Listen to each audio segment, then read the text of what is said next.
International Youth Day is observed on August 12, set aside by the United Nations to harness the potentials of young people, addressing the challenges of young people in the world.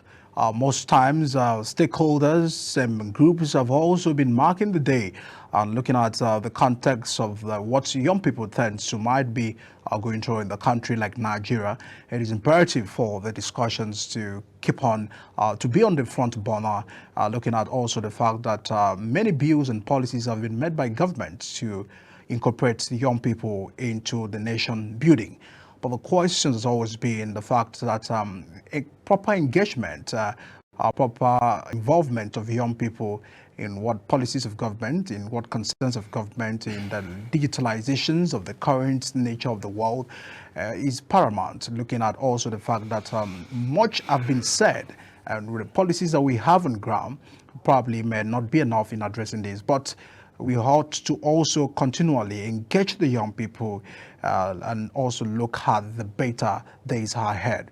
As part of the activities to mark the International Youth Day, we also have many groups in the country that also gathers to make some impactful activities, also being aware of raising awareness properly to celebrate the young people. My guest on the program this morning is the youth leader of a Kwaibom community here in Abuja, where over the years he has been organizing some activities to mark out the day. Much recently is the fact that a recognition has been given to the theme of the 2024 Youth Day, which has talked about digitalizations and also engaging the young people in it. Thanks so much, Comrade Chris, for joining us this morning. Thank you so very much. Very delighted to have you on the program. It's my pleasure. Thanks so much. I mean, when you look at International Youth Day, some person may say the challenge of young people as of today, is it really worth celebrating? Is it worth bringing out drums to celebrate, looking at the fact that young people have been, going through a lot when they say, I'm going through a lot, I'm going through a lot? Yeah, definitely. Let me first and foremost thank the Global TV for giving the youth this global platform. Of course, a global voice for us to continue to harness our potential and raise our voice on issues concerning youth engagement. I will see that there is no progress without its own challenges. Of course, every associated issues come with its own peculiar challenges. And to the youth, we are faced with those challenges. And of course, a day like this is always a platform, opportunity for us to come together, criticize those critical components affecting us as youths, and of course, celebrate the good achievement, the remarkable and outstanding achievement, those excellent ones we have recorded as a youth, coming together, raise a voice, as you have seen what is happening in a Kwaibom Community Youth Wing every year, considering the International Youth Day. So it actually worth celebrating. And of course, we also need to look at the basic challenges confronting the progress of youth involvement in governance, in community development, and the rest of it. So it's worth celebrating. Yeah, looking at recently, Not Too Young to Run bill, all of these things were made by government in a way of giving rooms for young people to be involved politically in government and otherwise. What is your assessment to that issues? Is there what is probably being factors that restrains young people from participation? Because when you look at the statistics, we still find, older people still in governance. And when you also look at the 5 young people we've ever had in administrations, Muhammadu Buhari, when he was in his 40s as the president of the country, Obasanjo, you can trace back to several of them. So young people are now questioning, the issues of we are the leaders of tomorrow. When is that tomorrow? Actually, thanks so very much for that wonderful question.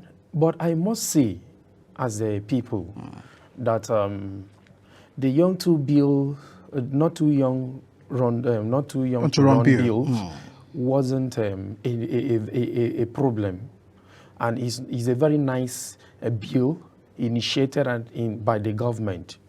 But beyond the bill, I always see what is the political will of application of such bill.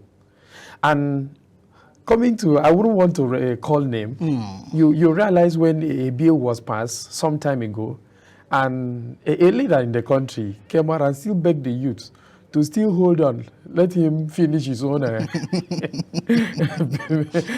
They still want to hold it to Yes. So it's not actually the bill that is the issue. It's the willingness of the political elites to create that platform and allow the youth to be engaged. And it's not also a guarantee that the youth involvement is the solution. When you have when you don't have a leader that has a youth that has the leadership quality, of course, to effect the change, we will still be where we are.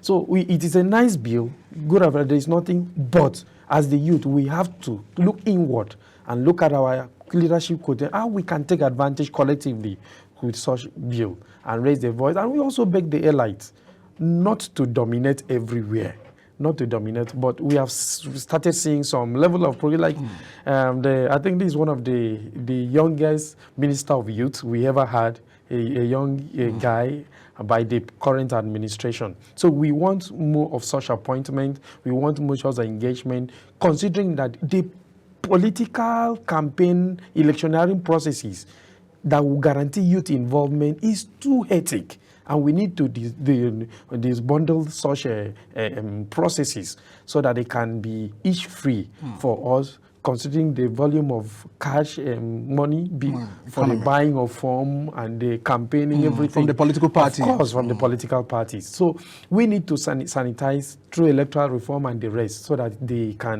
processes could be easier for the youth to be involved, not just passing the bill, but looking at the processes that will guarantee our inclusivity in such processes. Now everybody, every young people will not be politicians. Not everybody will go into politics. So they are concerned about other sectors. And now we look at the current policies of government, looking at also the fact that some young people, entrepreneurs, will said that environment is not conducive enough for them to strive. Well, what is your concern about also creating an enabling environment? Because many years we have tons out of graduates from universities. These are the people that still hit back on the street. And the statistics shows that the greater number is the young people. So it means that there is more to do. The unemployment rate in the country is increasing day by day. So they're concerned. Government can't employ everyone. Everybody can't be in politics. Everybody cannot be House of Reps member. We have just 360. We just have 109 in the Senate. So it therefore means that there must be other rooms to create so that young people can properly be engaged. How can you assess this vulnerability of young people and also looking at what probably must be done? All right. Concerning this particular question, I must say politics is not ultimate.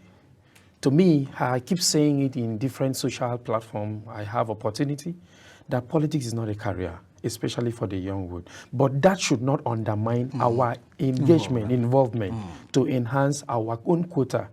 Why do we say build the youth and build the nation?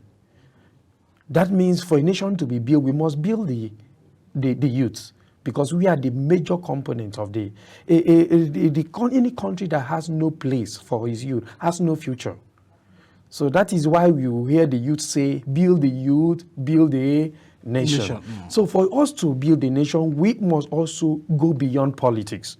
We have different sectors of comments, entrepreneurship. Of course, everybody cannot be in politics. So that's why we keep thanking the United Nations that has given us a platform like 12 August every year for us to come together and harness our potential and see what government, developing partners, non-governmental organizations, leaders of thoughts, of course, captain of industry, civil society can do for the youths so that we can be gainfully employed in the society, gainfully engaged in different things. Like this year topic, maybe I know we'll come to that. It is very apt and timely, considering the component. With the application of this year team, a youth can comfortably stay in his house, get a job, analyze data, do one or two things for banking industry, cyber security, and the rest, coding, of course, the introduction of artificial intelligence, the order of AI. the day. And so if this enabling environment is created, I can bet you a successful achievement of it will not be a matter of debate. And I want to thank all the state governors who have created a platform for the youth engagement in their different states. But more is needed to be done. To us in the community, I particularly want to thank my president, Barrister Inefe Oriba, who has given us a platform like this year To commemorate this year, a gadget worth over 1.5 million naira has already been donated to the youth so that we can be gainfully engaged and, of course, promote self-reliance. So this is what we stand for, to take advantage of the opportunity given, created, and we urge government to continue to do more. There are a lot to be done in area of agriculture, technology, even in education aspects, so many things beyond politics. So that is why we use a day like this, a platform like this, to voice out our concern on those critical areas affecting the risings of the youth, the engagement of the youth, of course, the involvement of the youth in different strata. A lot of concern, but let's just get to the teams, this year's team. It must really checked on the digital pathways for sustainable development, also raising the fact that digitalization is here. So we are trying to embrace digitalization. So it means that there are factors already in.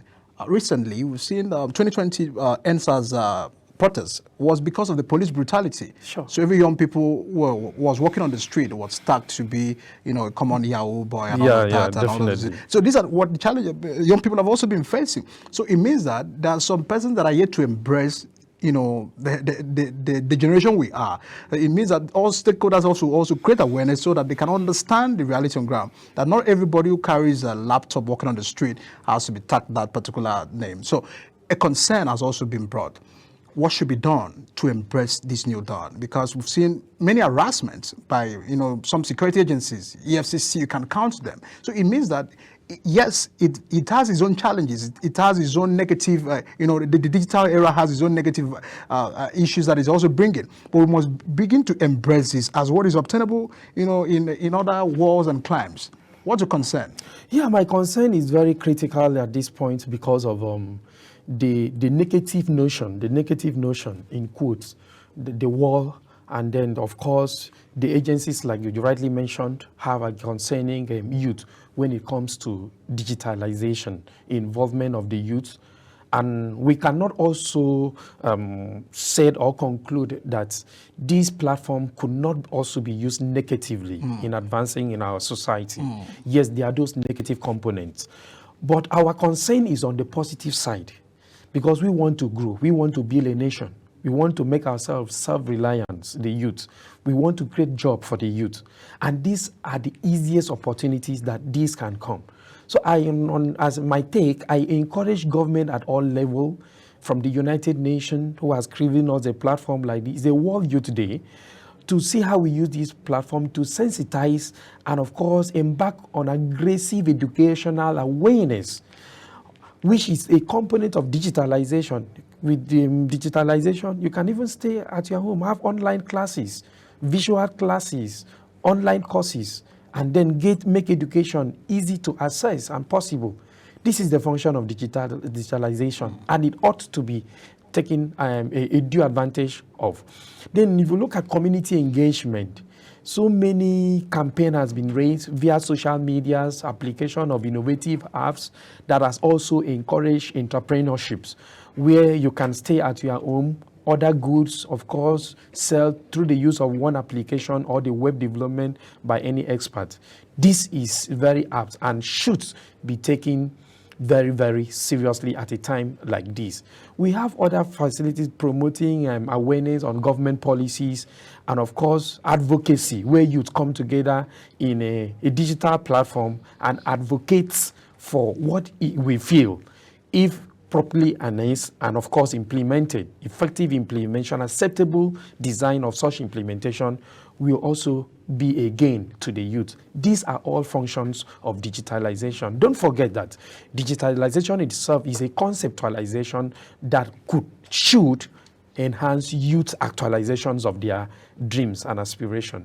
So if that is the entire concept of the system, then government need to invest. Government need to provide the enabling environment. They need to provide us with financial grant assistance at all levels so that the youths can at least say, yes, we are the future of this of the nation. nation, and they also but have a not, role. not that future cannot be tomorrow. It is today. It starts now. It's now. It's now. A concern about activities to mark the day. What is best to market the youth there? Because other days we've seen children's there. People will go to some other children's gatherings to mark the day. What is appropriate for marking the International Youth Day? What is recommended? Okay, it varies because you look at the theme as declared by the United Nations each year. Like last year, we were talking of green skills. A year before last, we were talking of intergenerational solidarity, creating a wall for all ages. And this year, we are talking about click to progress, a youth digital innovation, a pathway for sustainable development. So when you look at the uniqueness of each team as declared by the United Nations, we see how we can take advantage as a youth in line with the declaration of the team. Like this year, we're already looking at the digital youth innovation, a pathway for sustainable development. So we ought to now look at how do we take advantage digitally on this for sustainable development, beyond the SDG, the Sustainable Development Goals of the United Nations. How can we make it self-reliant? How can we see it in terms of our local economy, creating content out of it? As part of my planning schedule for the year, my team were gathered and said, we have 31 local government in Akwa Ibom State. And of course, we have 10 federal constituency here in FCT. And we said, okay, at least a minimum, it could be more than that, depending on the funds, because we are going to launch that program come tomorrow during our International Youth Day. The program is about Ibom Tech Skill Project 2024 that will enhance data analysis, cybersecurity, coding, introduction to artificial intelligence, of course, the application and development of website and the other apps. So we are looking at training at least three to across the 31 local, depending, of course, availability of funds. That is why we want to use this to call on even my state government, who have started something on entrepreneurs, giving grants. We call it the Ibom-led entrepreneurial programs, to come and see how we can also take advantage of such opportunity, train them. And you realize with me, the successful result of it will create employment at the comfort of your room.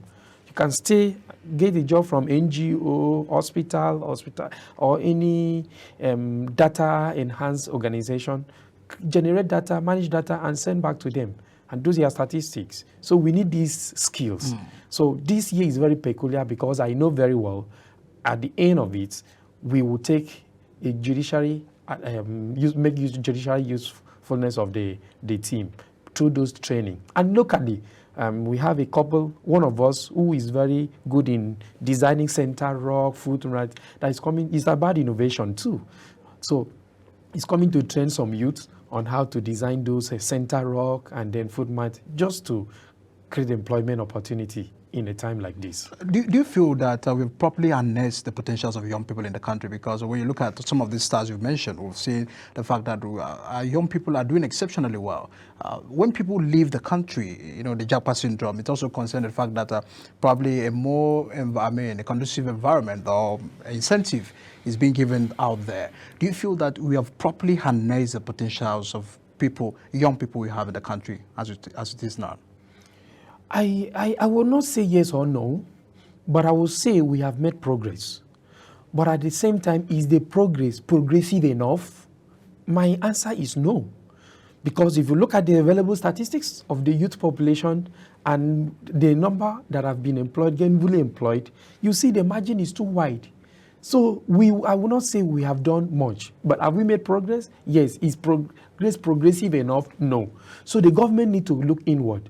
If it was progressive enough, I every day go to IOM, see the number of youth. When I pass day every morning, lining up to do one medical analysis, just to japa out of the country. They will move out because they believe it's greener up there than here. But if you look at the color of Nigerian flag, it is green, white, green. And the green is for greener pasture, fertility. So we must make it more productive here, so that the issue of moving out every day, going out to our man, Nigerians youth are very intellectual, they are very skillful. So we should not allow that skill to be sent abroad, developing other countries.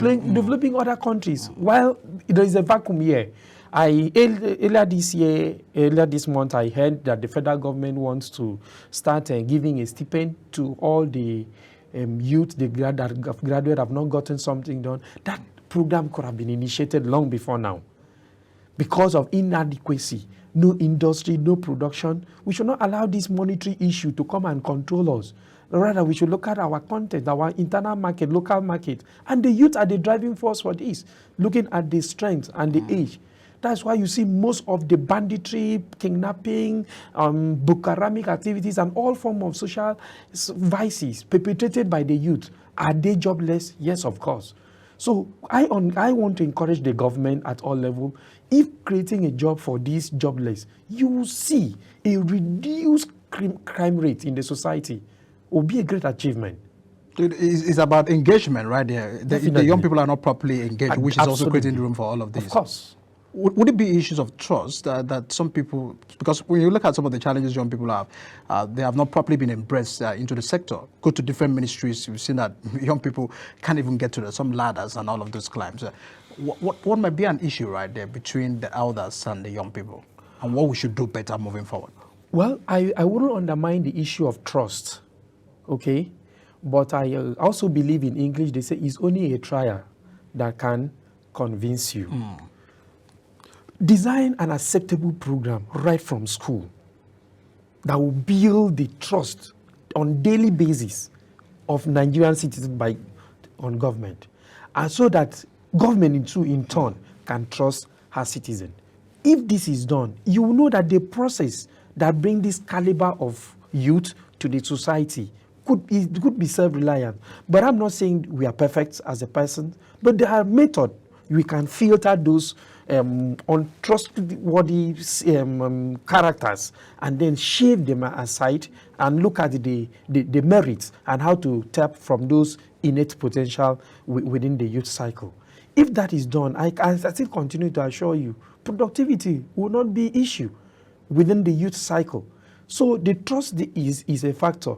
But is Nigerian also creating a trusted educational system that will guarantee the caliber of the youth they desired?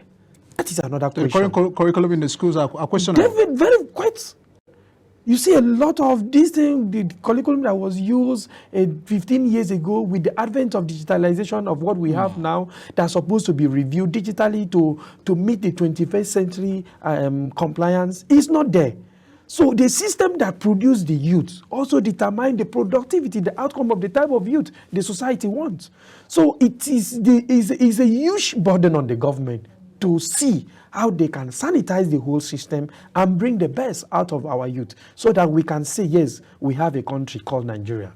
And there is the leadership within the youth. It's not just government roles like what you are also playing, and other stakeholders, all sectors, and our groups are more begin to bring their hands into it. Lastly, what really is unique about tomorrow's event, underscoring the fact that proper engagement, as you said, must be done, and what do you really have from your end, and what other stakeholders must do at their end to be able to, because it's not just about a one-man job, it's about everybody coming together to see what they can do to push a system. If what you're doing in your own region should also be emulated in other regions so that we can have the Nigeria of our dream here. Oh, thank you so very much. I begin by thanking our own stakeholders who have supported us in different, for the past 3 years. This is going to be the 4th edition in marking the International Youth Day in Akwa Ibom community. I think, by God's grace, we are the only community here in FCT that mark this day. There may be other youth groups, but in terms of community as a state here, our God has blessed us with those stakeholders and partners. So we encourage other communities to do same, to the line, so that they can, unless, we have peculiar challenges. My challenge might not be yours, depending on locality, where you are coming from. So I want to urge every youth leaders across the world to see this as an opportunity for us to tap into and make a good meaning. Like in my own program tomorrow, of course, there's going to be a keynote paper. After that, we are still going to go into panel discussion and look at critical issues how we can take advantage in line with digitalization, youth innovation, of course, for sustainable development. We have professionals that are coming in as discussants to get us to engage us, and of course the youth will ask them critical questions and see how they can tap at the comfort of their home with such opportunities. It's also a day for us to celebrate ourselves and of course encourage by ourselves so to do more, looking at the crops of youth that have done well in area of innovation, in youth participation, youth in governance, in private sector, in civil organization. We see this crop of youth and also recognize them through award presentation. Yesterday, we also had a sporting activities where we played tennis between the Akwa Ibom Youth Wing and the Akwa Ibom Corpers Forum here in FCT. Of course, it was a very unified game that promotes love, unity, and oneness for us to come together so that we can think in one direction and add value to ourselves. Of course, Siko, there's a call for everyone to bring their hands to deck to us to drive a proper youth engagement in nation building.